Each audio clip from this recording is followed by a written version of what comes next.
It's juice bag. Maybe I'll go higher on this one. It's juice bag. So it's juice. Let's just do a few like juice bags. Juice bag. I think we should do hip hop hype beast. Okay. Juice bag. Noise.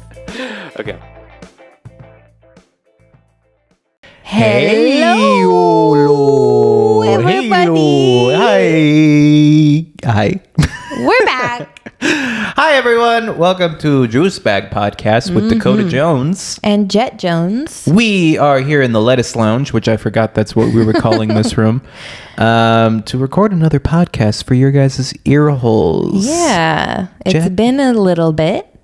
Yeah. Maybe from now on, starting after this time, I won't bring up if we've missed a week because maybe no one cares. Just let it go. Yeah, we missed a little week and that's fine. But We have our reasons. yeah, a lot of time has passed. So I feel like we can chitty chat. Yeah.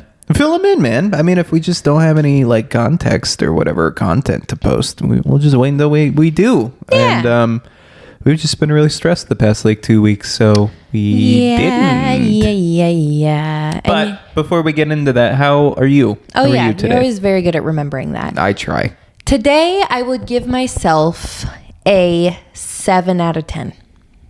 That's not bad. That's not bad. That's higher than I was expecting. Really? Yeah. Me too. Even though every time we do this podcast, it's always sevens. Well, maybe I'm just a consistent queen. I love that for you. How about you? I'm a 6. Oh. Yeah. Oh, yeah. Yeah. You had a rough one. I did. I've had a rough few days, but that is okay. Yeah. And I'm surviving. And I feel like my 6 is on an upswing. Yeah. It's just, for some reason, everybody has decided to be stressed around me, and it's affecting me, and I'm not a fan of it. Yeah. Not counting me this time. Yes. Starting but now. I'd like to provide more context. Yeah. Why are you at a 7? Well, maybe we could go in reverse order of time or something. I don't know what would be best. Okay. The reason why I'm at a 7 today, and I feel like I can talk about my progression through the past 2 weeks pretty quickly. I feel like yours has been a little bit more like up and down. Yeah, we'll like see what I mine has drum been up with. up and down, but not as dramatically maybe as yours. Sure. So it started out with a lovely Thanksgiving dinner with our neighbors and their parents.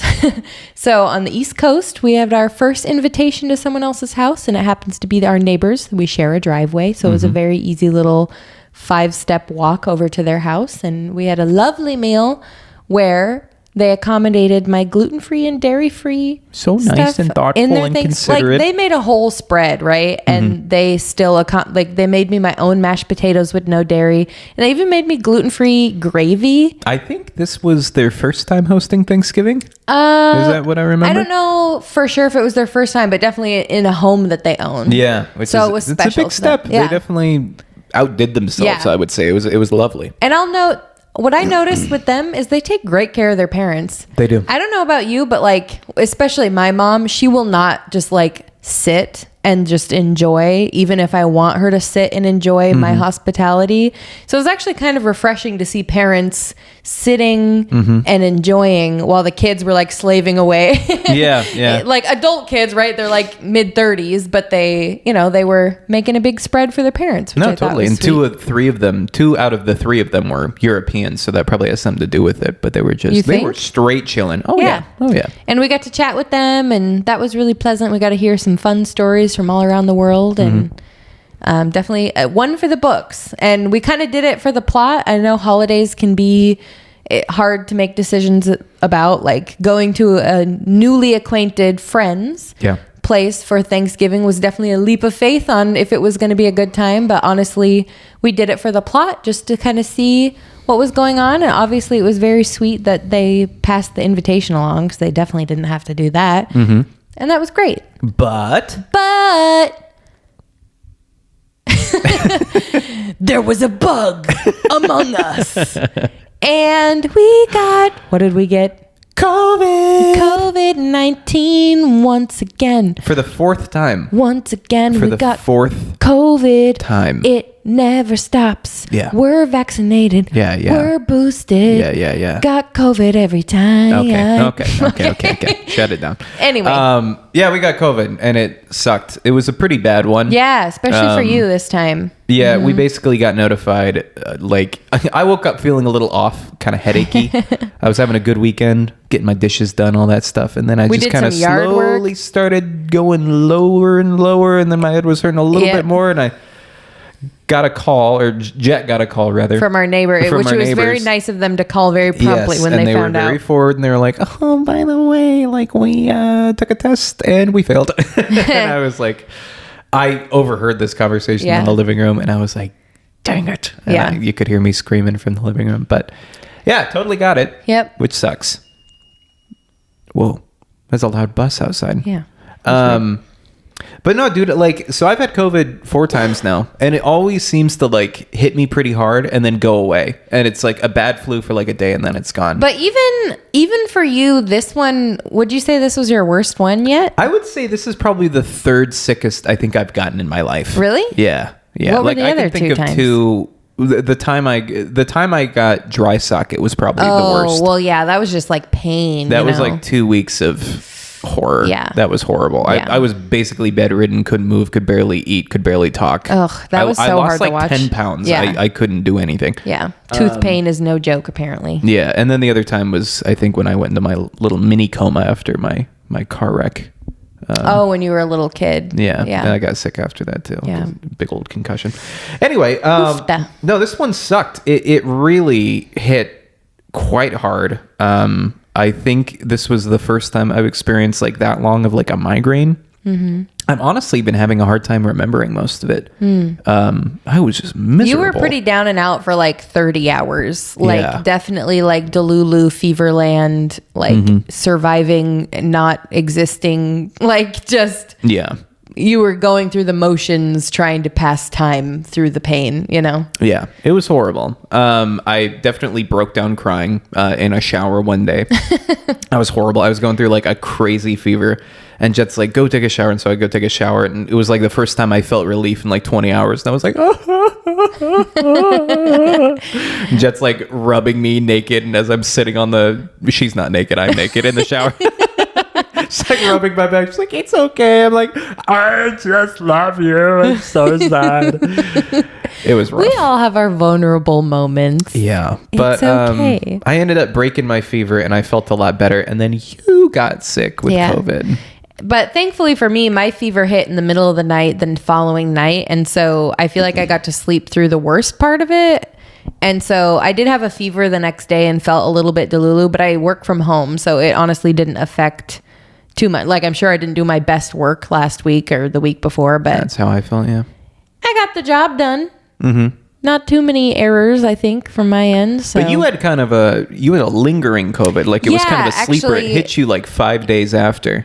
Not really. Well, I got symptoms. They just weren't as bad as yours. Or we thought she was asymptomatic.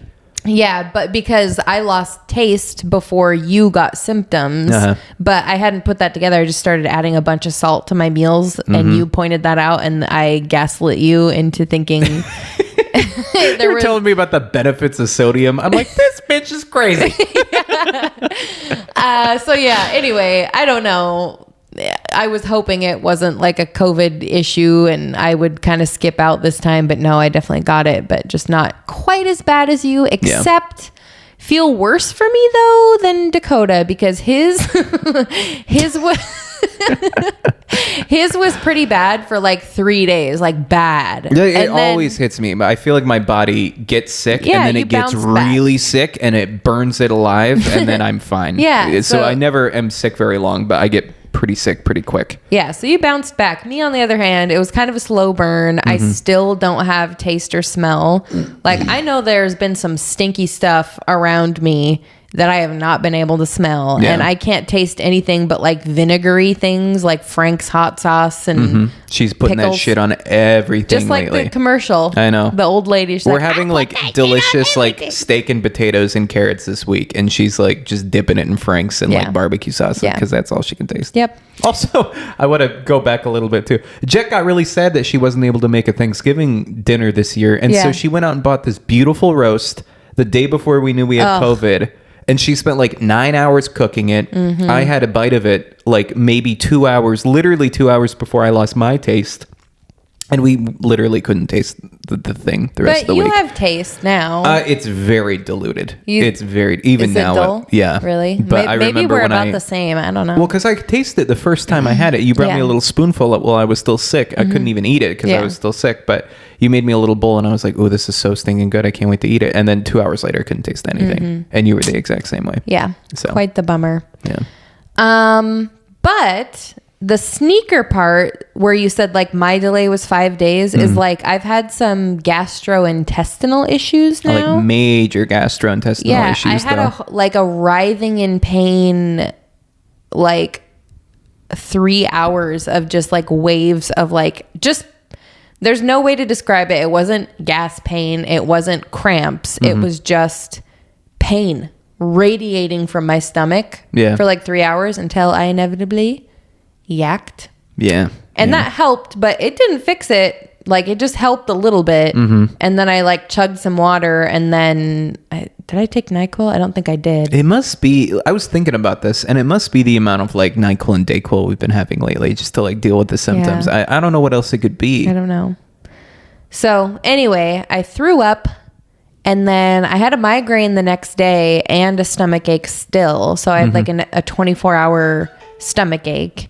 And then that went away. And today is 2 days later and it's still like my tummy's a bit on the fritz. Yeah. But I'm definitely nowhere like near writhing pain, throwing up or anything. But yeah, and you tested negative for COVID. So I think I'm probably negative for COVID at this point. But I work from home, so I'm not exposing anybody or really worried about it. And but. I worked from home all last week too, which had its pros and its cons. Yeah. But if you've had COVID before, you know kind of what COVID brain is like. I definitely wasn't being the most productive. And let's just say it was noticed.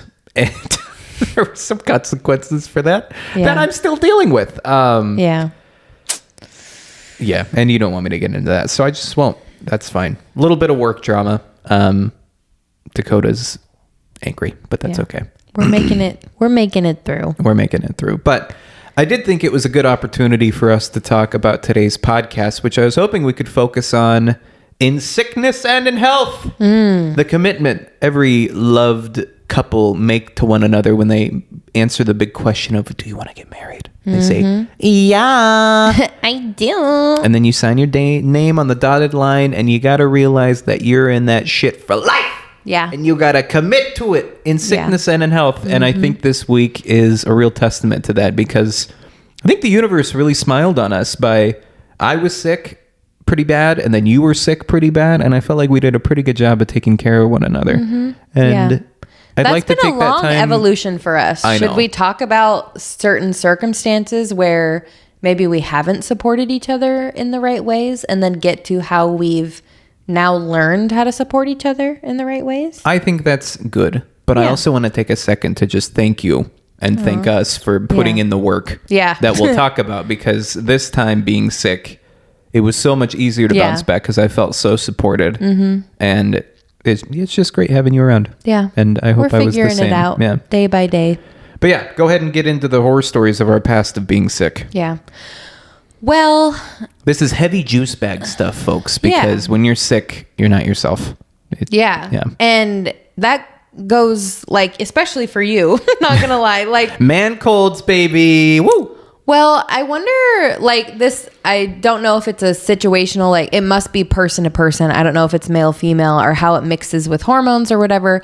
But juice bag wise, I noticed you were sick with COVID before you even knew because you started being mean to me. I was being mean to you. It's weird because Dakota is a very patient, tolerant man of all of my quirks and behaviors, my goods and my bads. Until you asked me to pass you something when I'm sick. Yeah. Well, no, it was the situation was we were at a Mexican food restaurant and we were looking at the menu, and this was a day before we knew we were sick.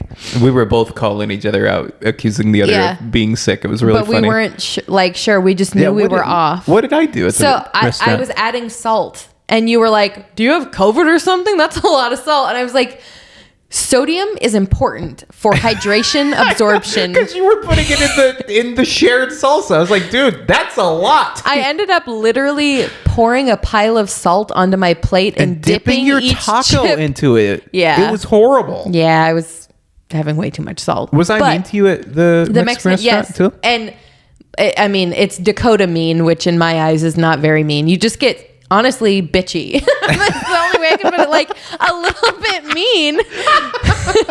Because okay, so here's what happened.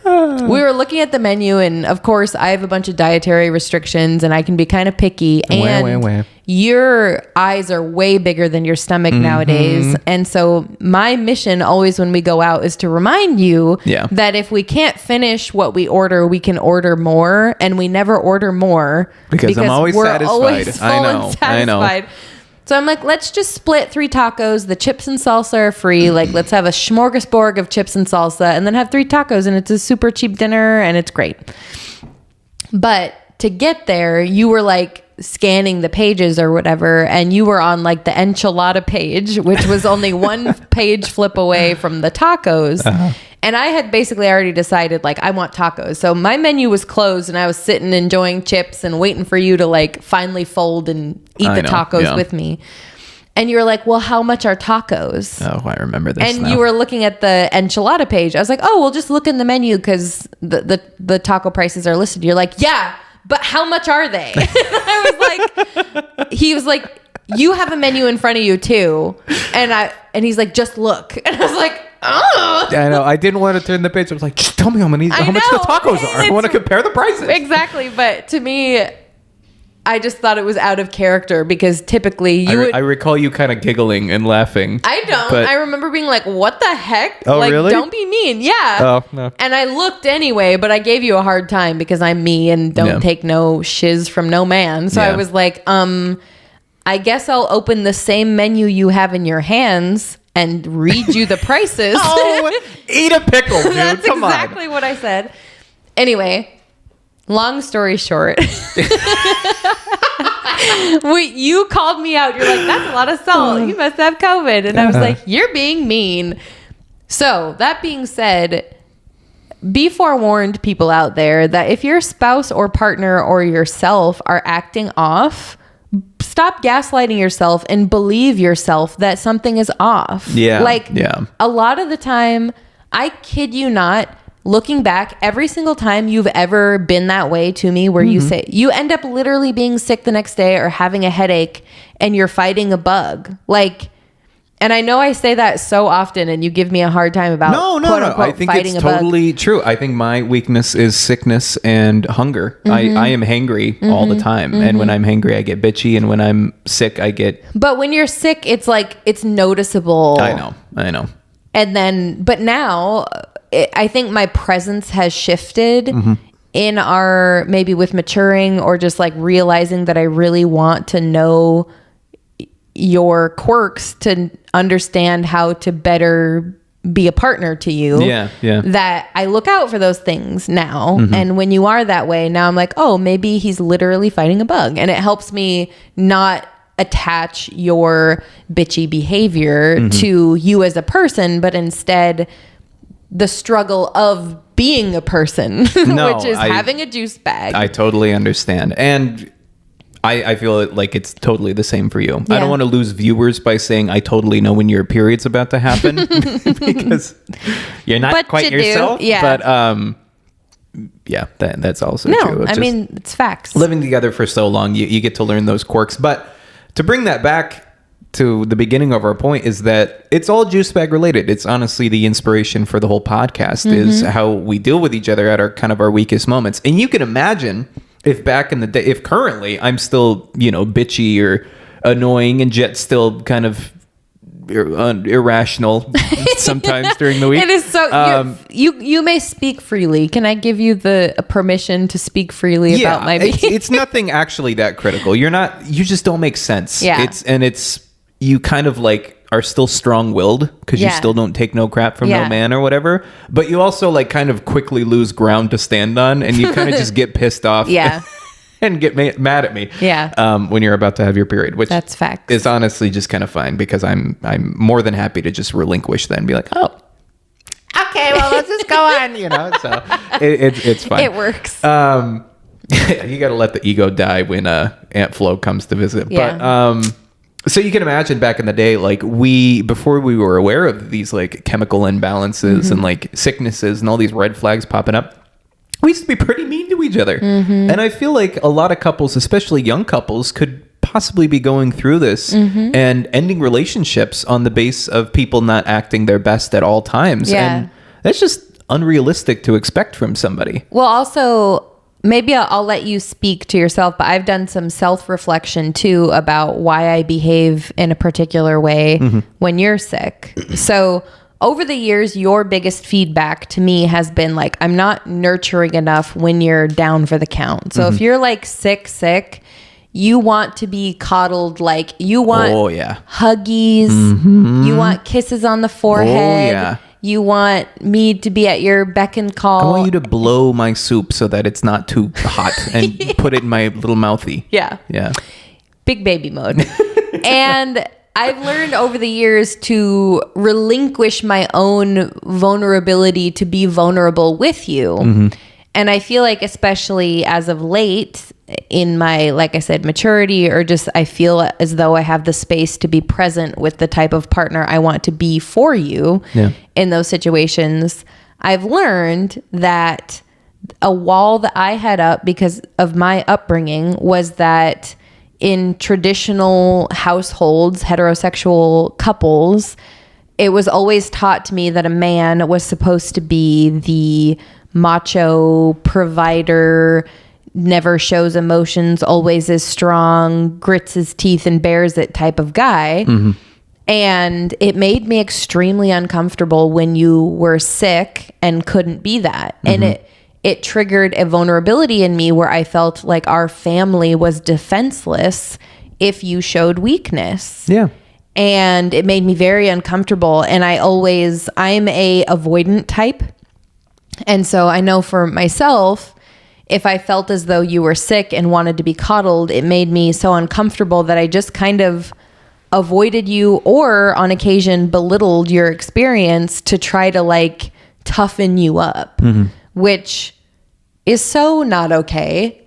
But that used to be a big problem that we would have. You would do that with a lot of things I was doing. And so like I had to basically slowly deprogram myself from a patriarchal view that was putting emotional pressure on you, which was totally unneeded because, and I told Dakota this recently after he had his cry session in the shower, which obviously is vulnerable to talk about. So I appreciate you being willing to bring that up.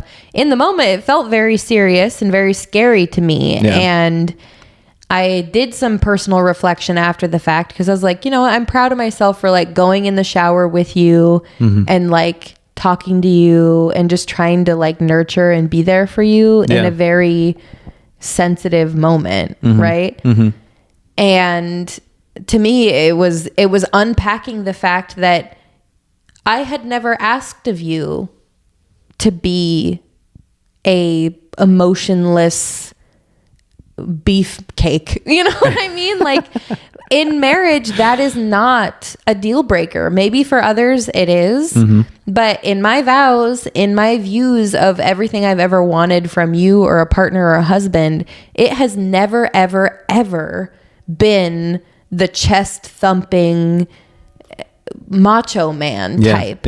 And the fact that you could show vulnerability and I can nurture you, I think is a testament to breaking down some of those stereotypes that were just ingrained in our existence. And coming from a conservative, you know, upbringing in little old Idaho, I really felt like we made strides this time. And I can't think of any examples from our like college days or whatever, but I know for a fact I was dismissive and avoidant when you were sick, which was the opposite of what you needed and wasn't fair. Honestly, I didn't used to get sick very often, but I was constantly stressed through college and stuff. And I remember some instances where like you had done the FAFSA and you like knew how to do it because like you and your mom worked through it or something like that. And I was like, hey, could you help me through it? And you're like, absolutely not.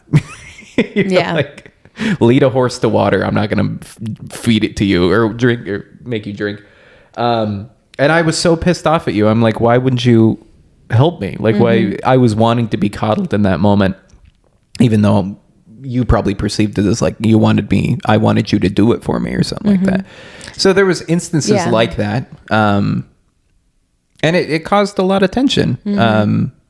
From my perspective, and I'm sure from your perspective, we just weren't aligning. It created situations that even I didn't like, and I didn't understand why I would even be behaving that way, when ultimately at the end of each day, it is not my goal for you to, like I said, grit your teeth and bear hard situations on your own every time.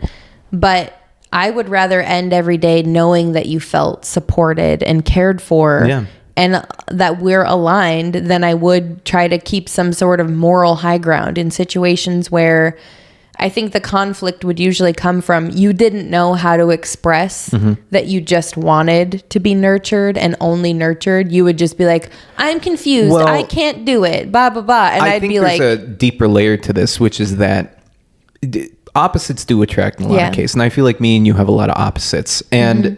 I was getting frustrated whenever I was trying to help you because I would try and coddle you and you weren't receptive to that. Yeah. And then whenever I was sick or something like that, you'd be like, well, quit being a bitch. And then I wasn't into that. Let me be clear, I never called him names. I know. But like, it was just the attitude. But like, I've learned over the years too, as much as I want to just like pet your head and rub your tummy and make you feel better, you like to pull yourself out of situations. And so when you were sick this time, like...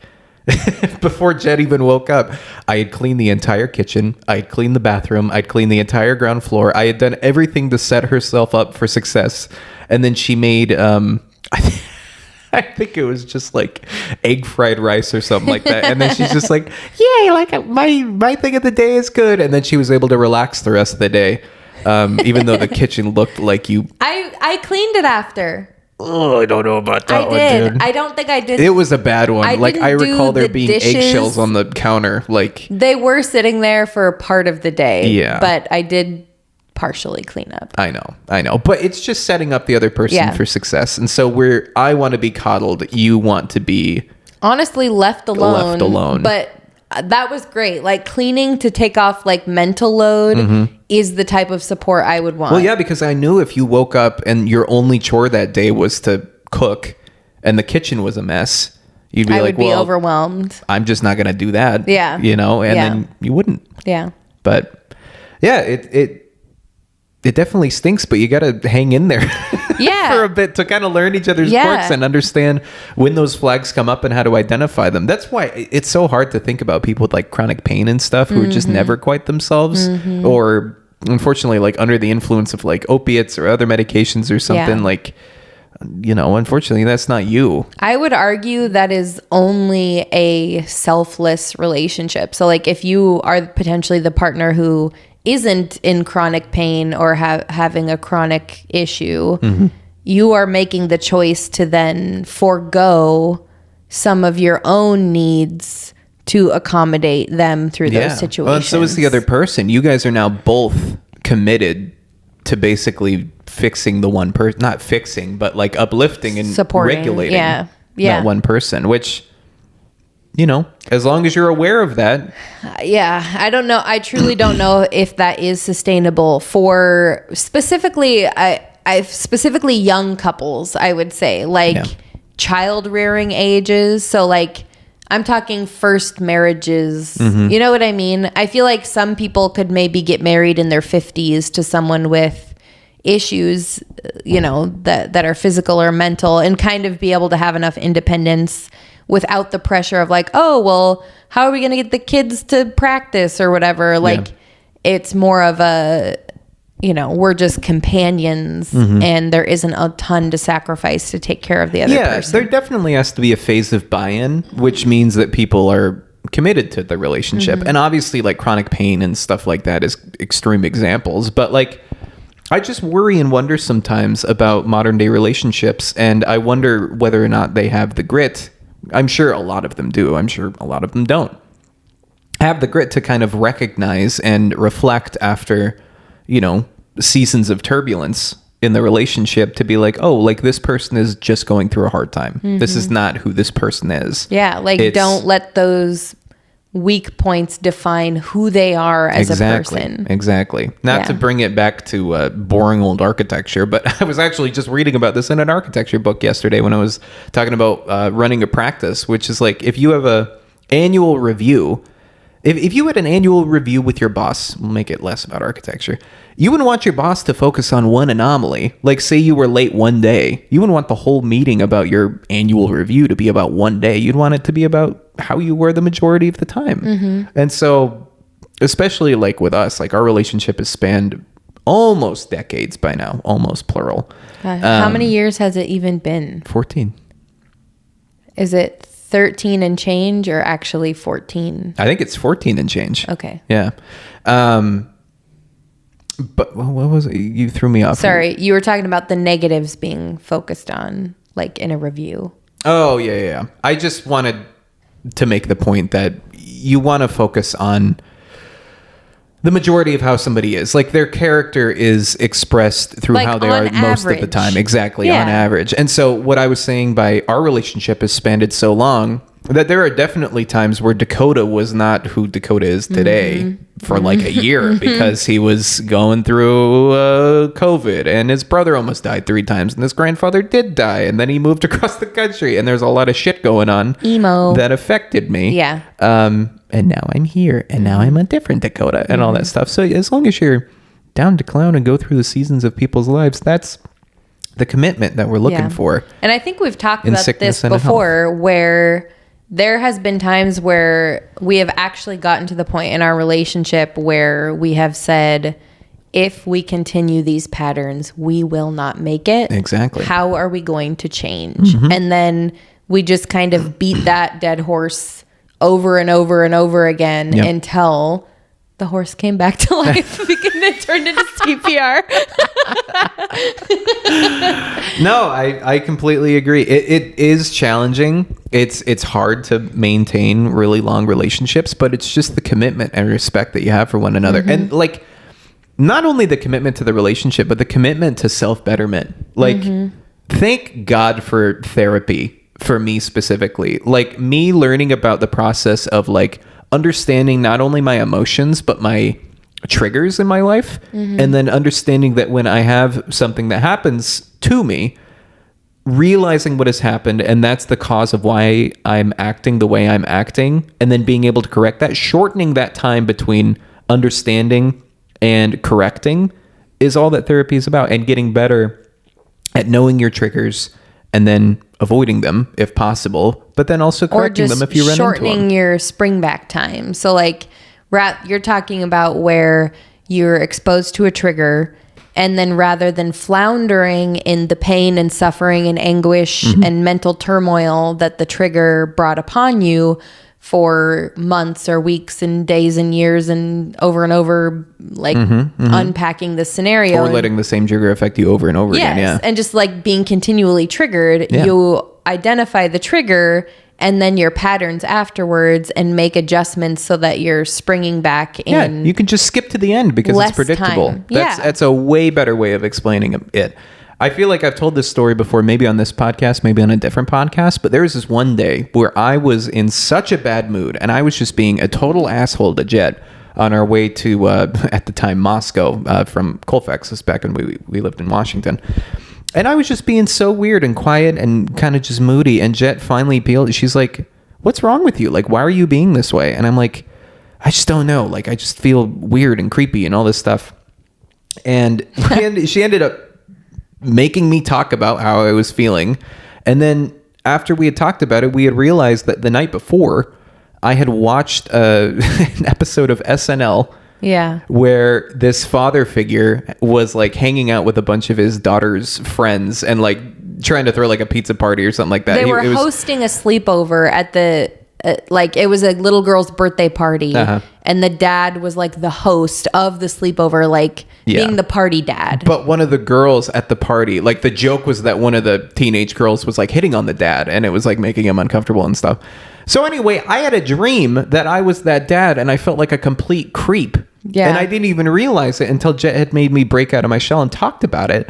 And I was like, yeah, I had this creepy dream. And like, I've just been questioning like whether or not I even deserve kids. Cause I was like, it's so weird. Like, why am I dreaming about girls and stuff? And then I realized it was because I watched the stupid SNL skit and I was just replaying out the dream in my You guys should have seen his face once he realized. Yeah. Once we got to that point, he was, I could see the skies parting in his eyes. He was like, oh, I'm not a creep. It was just a dream. I felt it in my shoulders. My shoulders relaxed, and I was like, oh my God. I was like literally annoyed. Yeah. Because I had lost half a day to just my juice bag running my effing life because I had this dumb dream that made me upset.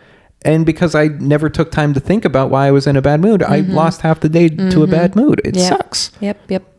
Anyway, went to therapy half a year later, and now I don't do that anymore. Yeah. At least not as much. No, I think you've evolved a lot in the last year, and I think we've taken steps for our own lifestyles to then make space. And I think my favorite episode we've ever put out is the one where we talked about reprioritizing or repacing your life. And I feel like we've paced in a way,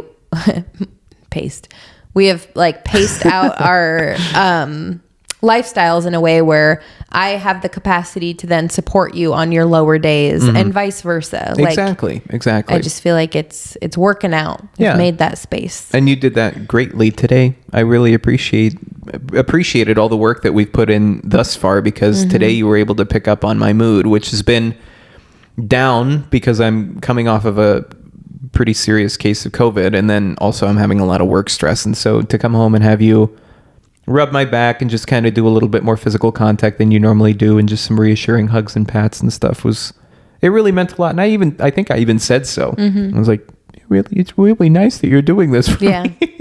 And what you can know from me is that I'm genuine in it, in my pursuit of trying to make you feel supported. And I really do want you to feel cared for. And although it's not the way I like to be cared for, I have learned that I would much rather care for you the way you'd like to be cared than do it my way and have no impact. That's ego, folks. Yeah. That's another huge crux of this whole conversation, which we can wrap up soon, but like, do not expect others to conform to how you like to do things. If you don't like to be coddled when you're sick and other people do, that's not that person's problem. That's your problem. You got to set ego aside and either give them what they want or don't put yourself in a position where you have to support them. Yep. Ugh. Yeah. That's very nice that you've made that discovery about yourself. And I feel like we've worked together to make this really successful relationship. Yeah. Yep. It's a long process of unpacking, and I'm sure I'm going to figure out a lot more as we age. It's crazy to me that we're literally almost 30. Like, you're 27, I'm 28. I know, you're so old. I'm old. Yeah. I still feel 24 maybe, but I also feel 28. You know what I mean? Like, no, I'm not 28. I don't know what you. Can't relate. I don't know. I just feel like we're honing in on who we're supposed to be. Ooh. Are you oohing because you said honing? You hate that word. I do notice it every time you say it. That doesn't mean I hate it. Ooh, what?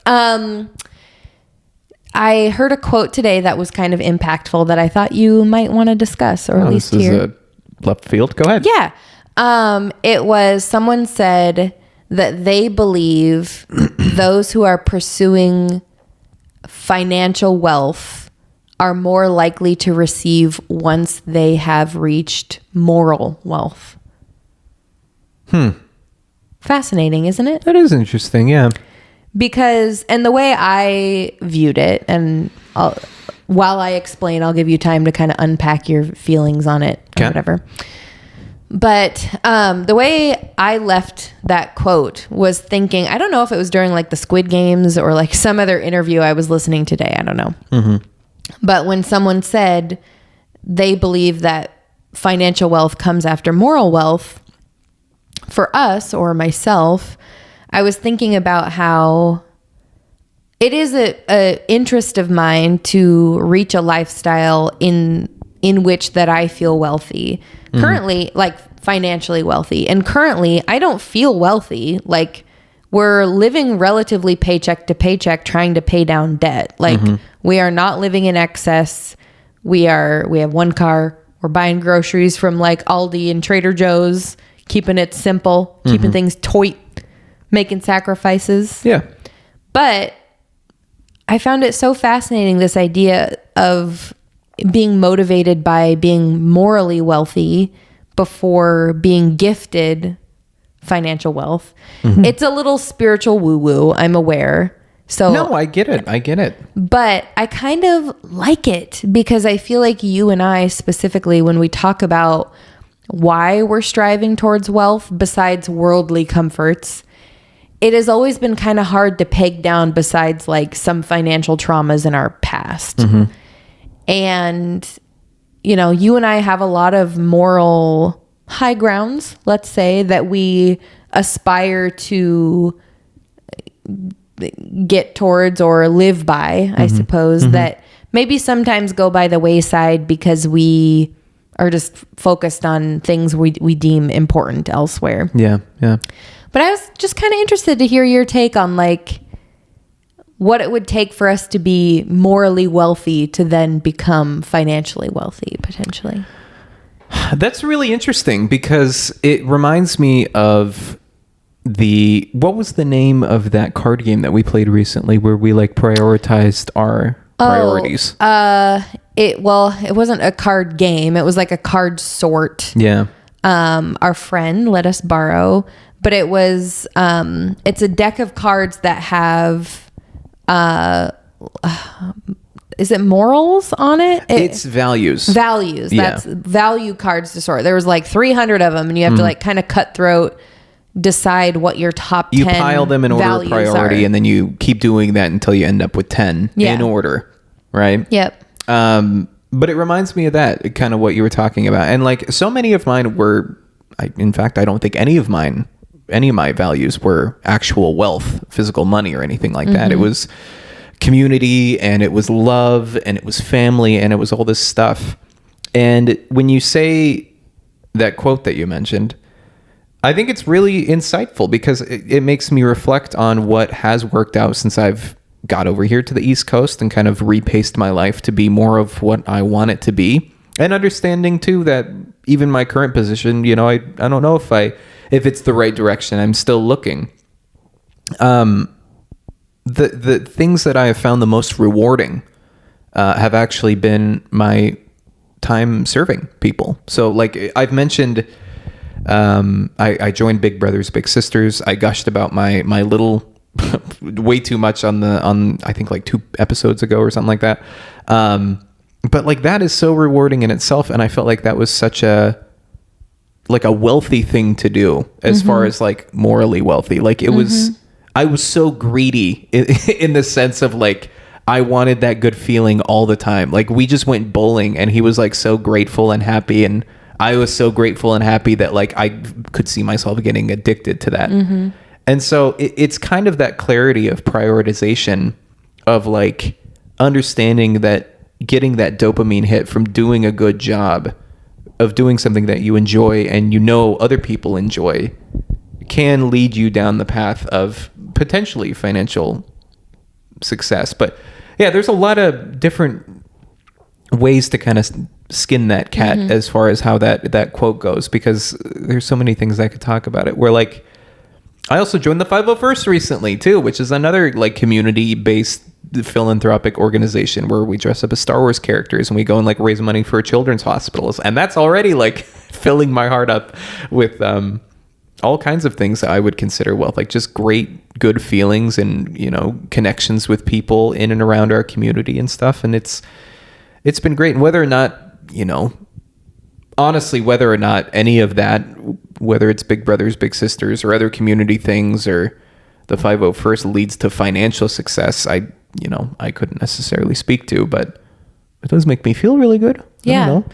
Well, I guess to me, the spiritual like attachment to this, or like viewpoint that you could have, or that I was approaching it from at least, was this thought that like the more like moral pursuits that you can stick to. Yeah. Because honestly, from our behaviors thus far, the things that have made us more wealthy is like long game moves, like tiny investments here or little decisions here or there that lead to long game wealth. Well, in the same way, in how we live our lives morally every day and decisions we stick to unwaveringly, second nature wise, once you're morally wealthy, in this idea that like maybe we are living more sustainably, doing more philanthropic efforts, but also pursuing. So like something that's on the mind is, you're going to be licensed in 2024. Yep. And this idea of opening an LLC and thinking about where revenue streams and clients could come from, thinking about how to set up a business model based on morals, your values, which clearly, like, we know companies have mission statements and values that they live by, but I find it much more intriguing when I think about, you've worked for companies and they say that their goal is to be family oriented and give back. But you said we weren't going to talk about this episode. Well, I just mean companies in general. No, you see their mission statements and their values, but a lot of the time it seems lost. Yeah. Especially in America, it's always self-enrichment and stuff like that. Yeah. And so an idea of like starting a business, truly living by your values and your morals in ones that you have proven through time you're committed to and that are the foundation of that, I think could lead to prosperity in wealth. I think so too. I think the only reason I'm not like head over heels with your quote is that I believe that the two work in parallel. I believe the more morally wealthy you become, the more financially wealthy you could become, if that kind of makes sense. Like, I just feel like good intentions, good insights yield success in both philanthropic endeavors and financial endeavors. Yeah. Like, it's not one before the other. It's not one before the other. You don't need to be a good person before you make a shitload of money. Like, that's perfect. Proved every single day by drop shippers and Jeff Bezos, who just spent $40 million building a clock inside of a mountain, by the way, this week. That tax the rich. That's unbelievable. But I do think, like you were saying, small investments now can pay dividends in the future. Whether that's morally or whether that's financially is up to you. It just depends on the seeds that you sow. And I think it actually does tie to this topic that we started the conversation with too. It's like, what's the vow? In sickness and in health and in wealth. Yeah. We've only ever pursued wealth in the sense that like we want our children to be okay. It's not that like, I mean, sure, like, I want a nice house and a nice car one day or something like that, but I'm not looking to, become a billionaire and buy a jet or do some crazy shit. Yeah. I don't want anything more than like a Subaru. But one from this decade. The one from this decade would be nice. Yeah. But I also don't want my kids to have to worry about paying for college. And I don't want them to have to worry about eating good food and stuff. We just want to soften the blow of entering capitalism. Exactly. That is all. It's not even like pursuing wealth. It's just like pursuing the median, like the line at which a good starting point is. The thing that I was so bitter at toward everyone else whose parents had done it right when I was in college, all the students who I thought had a leg up when really they were just on a level playing field. Yeah. And I was below the playing field, buried, Yeah. So I do think we have good intentions. I think it's really hard, and I do think we have to take additional steps. I think everyone has to take additional steps and check-ins to like kind of keep that accountability to maintain like your morals and stay on the high ground, because the path to hell is always paved in good intentions. And so even though we talk a good talk right now about like hopefully opening a great architecture firm that serves our community and also makes money someday, the fact that everybody hasn't done that already probably is a testament to how hard that is. Yeah. So it's something that I hope happens every day of my life. In fact, I think about it every day, but I just know that right now I'm enjoying the journey with you, and the fact that I have a partner like you just makes me so happy and so encouraged to keep looking for that. Yeah, me too. I think we both inspire each other in opposite ways. You inspire me every day. And inversely, you know? Yeah. All in good ways. I hope I inspire you sometimes. You do. But yeah, You do. You're so good. Anyway, getting too gushy. Let's get to our questions after our ad breaks. Does that sound good? Yeah. Okay. I love you. Love you too. Oh, okay. We'll be right back. Bye. Sorry to interrupt this week's episode, folks, but we'd like to remind you that if you enjoy what you're listening to please consider subscribing and sharing our podcast. Also, don't forget to leave us a review on all major podcast platforms.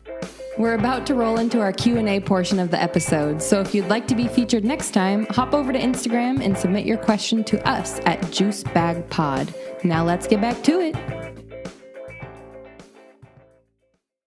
Welcome back. So good at that. So good. Yeah. Woo. What's your question? I was about to sing more. Oh. What was my question? My question is a question about all relationships. Oh. In your opinion, somebody who is well educated in the relationship world, what is this could be an opinion piece, this could be an objective piece, but what is your favorite or most recommendable form of non-sexual intimacy that a couple can share? Intimacy. Ooh. Non-sexual intimacy. Yeah, this is easy for me. Oh, really? Yeah. I was hoping it would be kind of a stumper. No. It is deep, meaningful conversations. Oh, interesting. Yeah. Are you kidding me? That's a good answer. Yeah. Are you kidding me? To me, there's nothing better. Sex isn't even better than that. Are you kidding me? Especially with you. Hey. I could talk more during sex. I've only had one partner, and it's Dakota, I had a really hard by the day way. today. Oh, really? Tell me about it. Okay. My mom listens to this podcast. I know. Okay.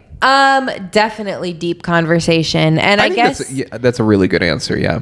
It takes practice though, because I remember threatening you when we were kids. And this was one of the things that I'm glad my dad kind of forced upon me arbitrarily. He basically cast upon me.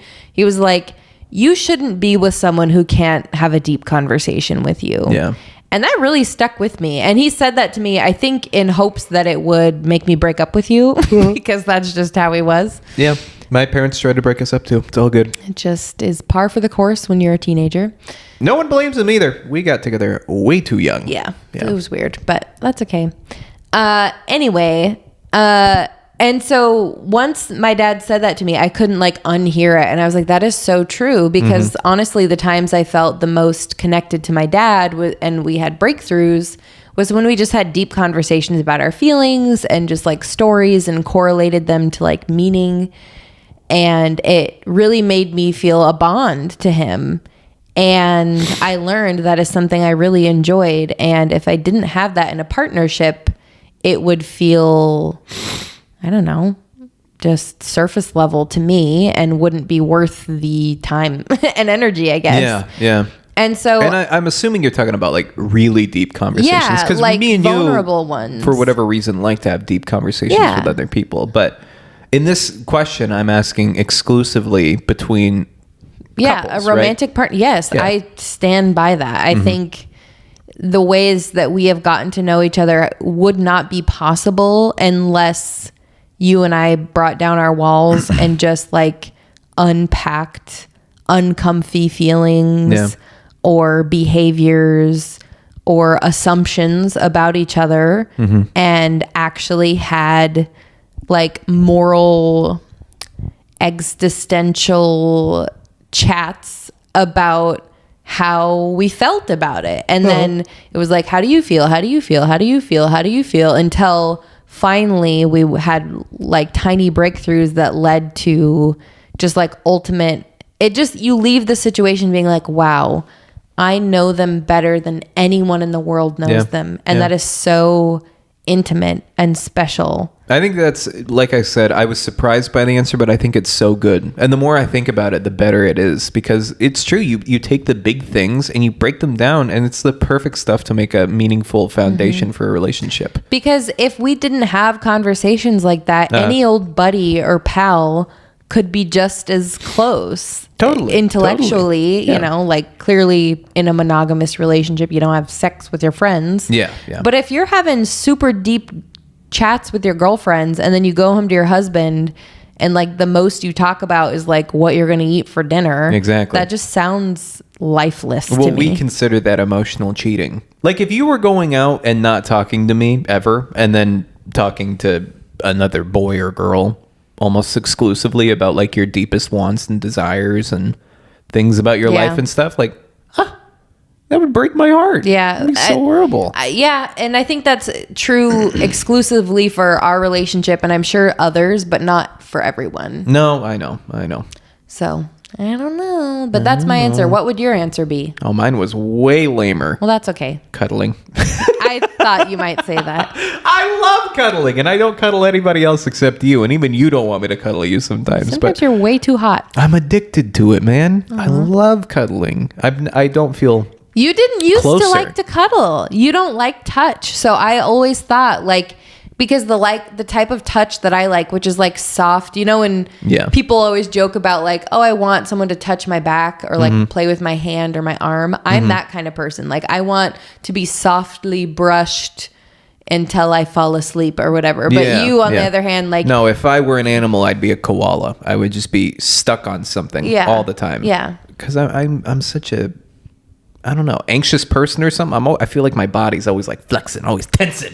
So if I just had somebody to squeeze, it's so nice. Yeah. But we can definitely cuddle more then. I do. I love cuddling you so much. It makes me feel so close to you. I don't know what it is. I just want to squeeze It's you so so hard that cozy. we become one little amoeba together. It'd be so nice. It would be nice. What's your question for me? Oh my gosh. It's been so long since I thought about it. I feel like mine was actually very similar. Hang on. Really? Buy me some time because I need to re-find the question. Let me tell you about all the people I don't like. Number one. I probably shouldn't say number one. I found it. Okay. What if it's changed? You can talk about two different versions, but do you have any, again, non-sexual fantasies about how you'd like marriage to look or be? That's crazy that's your question. It is quite similar to mine. So do I have any non-sexual fantasies of how I wish a marriage would be like, or like my ideal marriage? I'll give an example. So it would be like, you know, maybe from the age of 13, a little girl saw how her wedding day would be and that her husband would, you know, I don't know, bring her flowers every Friday. And that meant that they were husband and wife, and she can't unfantasize about a particular vision on what marriage is to her in that way. I feel like that did complicate the question quite a bit. Maybe. At least for me. I just... you can take it looser terms. I was just giving one example of just like a blip, a little fantasy maybe that you build your view on marriage around. I feel like the thing that I build my view on marriage around, as you said, is... It's so funny because you always want to correct the thing that you saw when you were a kid, especially if you're a child of divorce. But I feel like my ideal relationship is a couple that's on the same page, basically with everything, almost to an unrealistic degree, which is why it's a fantasy. Is because I know that we can't morally align on everything, agree completely on everything. There are still things we don't agree on. But just two people who are uncomplicated in their viewpoints toward one another and about one another. It's just like we are 100% committed. We are 100% team. We're on the same field every time. Even if we have 1,000 kids, like no kid is getting in between us. Like nothing's going on. And so just like utter commitment, I feel like would be my kind of fantasy and the thing I'm yearning toward. Do you have a picture? Like, do you have a blip in your mind of like a picture in your mind that you always come back to when you're associating to that feeling, or no? I guess security would be like the kind of scene that's playing out in my head when you say something like that is like somebody coming up to me and being like, oh, I heard Jett's out of town. Like, she's out of town a lot. Like, do you ever get suspicious that like maybe she's doing X or Y? And I'm just be like, no, like that's Jett. That's my chick. Like, she is always looking out for me. Like, I'm not even worried about her one bit. Like, she's totally on top of it. And you vice versa, being like, oh, I saw your husband is, you know, going out to lunch with a coworker and she's a female. Like, what do you think about that? And you're like, it literally never occurred to me that that could even be a thing because he is so me and I am so him, you know, kind of a thing. Just like complete security and like, and trust in the relationship. I think trust is something I should be emphasizing too, is you really find stability important. And I think you equate that with trust. I do. They go kind of hand in hand. I like to be able to rely on you, and I hope you feel the same. I like that. Good. That's kind of a fun question. And I think a lot of people should ask that question before they get married. Like, I'm not going to ask you. Okay, good. I do think a lot of people should ask that before we get married. It's too bad that we are married and I won't be asking you. So just kidding. What about for you? For me, I have I'm a very visual person. I feel like I'm one of those people who can definitely see pictures in my brain. And my blip and my fantasy is I am out in a backyard, a big, beautiful backyard, very lush and green. No desert vibes, just very like prairie, but I'm talking Oregon. Grass. I'm talking Washington. I'm talking grass and garden and like a chicken coop and gooses in my backyard. And I always picture two little kids, like a girl and a boy. And I picture being out and being just like very attentive and present, but also attached to the natural world, I guess. Interesting. And the way that ties into marriage is the view I always have in my head is that's the setting. It's me and these two little kids wearing little knit outfits. And my husband, like you, runs outside to just go be with us after a work day. And I guess I imagine it that like my husband is just like in the office, in the home. Yeah. And can just like break free because he just can't wait another moment to not just hug his family. To be home at the family. Yeah. Can I change my answer? I didn't know that's what you were looking for. I'm really excited about that. Yeah. That's such a good one. Mine is scene inside house. Really nice custom home that I've made. Is I imagine it's a Saturday morning. It's lovely. You are in the kitchen. Wife is in the kitchen making breakfast for the family. The kids are on a rug in the middle of the living room. So you're kind of further on in the background, like cooking breakfast, smiling on your face, maybe showing one of the kids how to make pancakes. Some other kids are playing in between us. Lots of kids. Yeah, no, I know. There's always like at least four in my ideas. There's maybe like 2 or 3 more playing on a rug in between us, like kind of in the living room. And then in the foyer or the den, which is where the kind of perspective is taking place, is the husband playing piano for the whole family, just kind of setting the vibe and setting the mood. So the kids can have something to play to, the mom can have something to jiggy to while she's doing, and the husband can just pour his heart into something that spills into the hearts of every one of his family members. Yeah. Ooh, and there's a kid sitting next to him helping him play piano. Oh, and maybe a pug. Definitely a pug. Is that actually something you've pictured? That's like, I swear to God, it's like a Christmas card that's like imprinted on the front of my face. That's so funny. Okay, yeah. It's that like a question is a hard one to ask, but like, show your partner the clip of this podcast, have them listen, give them the watermark of the time or whatever so that they know, and have them answer this question because it's kind of complex unless you hear an example. Yeah. But yeah, that is so... Yeah, paint a mental picture of like your ideal family. Like, or your perfect marriage. Yeah, like what marriage looks like. And it's so funny because you and I are kind of like background characters in each other's vision. I know. It's all about the kids. Yeah, it's about the kids. But I think what comes with stability and trust and the things we were talking about and kind of holding each other down is like when you have those child rearing years, it's knowing that you both would do anything for those kids. Exactly. But that is because you set the foundation in your partnership that you can be in different rooms and have the same goal and still be equally as connected, and then koala hug in bed that I night. couldn't say it any better myself. And I think it even goes back to my first point, which is just like, even if the two are in different places, like the couple is still so solid that like it's something that the kids could build themselves upon, which I think is so important, and obviously something that we've been committed to for so long. Yeah. I can't wait to have kids. We should have 6. Oh, God. I'm not even kidding. We should get started now. Hence the wealth part. Yeah, we got to work on that. Yeah. But Where I think we're going to be old parents. I know. That's okay. That's okay. It's really okay. Totally fine. You know what, honey? I do want to be done with this podcast because I want to go listen to Christmas music with you and Cuddle. maybe make some cookies and cuddle and play with Vito and stuff. Oh, by the way, everyone, pray for Vito because he's got a kennel cough right now. He sounds Which I thought he was terrible. vaccinated for, so I'm really bummed out he has it. Yeah.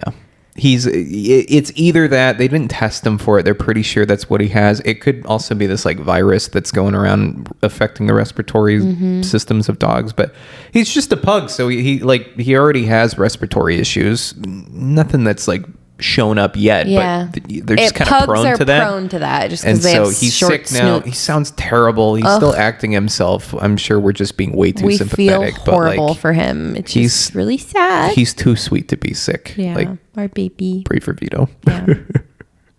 Anyway. On that note, Yeah. Thank you for joining us on Juice Bag this week, folks. Please make sure to click in next week if we show up. If not, tune in the next week because we'll have something else to talk about. But honestly, so much shit has come into a head You know what I think recently. our I think we're next gonna have something to episode talk should about. be? What? this will be a true testament on who's listening till the very end. Ooh. But I think in an upcoming episode before the holidays, we should tell like either funny or heartfelt holiday memories surrounding different family members. I already have so many ideas. Like, I feel like we could like call out specific siblings or parents with like funny stories or memories or like holiday traditions that were sweet. Well, what about that one sibling that we all know who I'm talking about that's just a shitbag? I know. And just has no good stories about them. None. I guess they'll have to listen in if they want to know all the dirty tea. Those fuckers. No, I'm just kidding. Ooh, that's a lot. Make sure to come in and join us next week for another episode of Juice Bag. Juice Bag. Bye, everyone. Bye. Bye. Thanks for listening to this episode of Juice Bag. Were you surprised by what we said? We were. Oh no, is this on the internet forever? Oh God. Can't take it off the internet. Hope we don't do this again next week. Ooh, what if we did this again next week? Maybe it could be like a thing. Who knows? See you next time. Tune in next time to find out. Or not. Bye.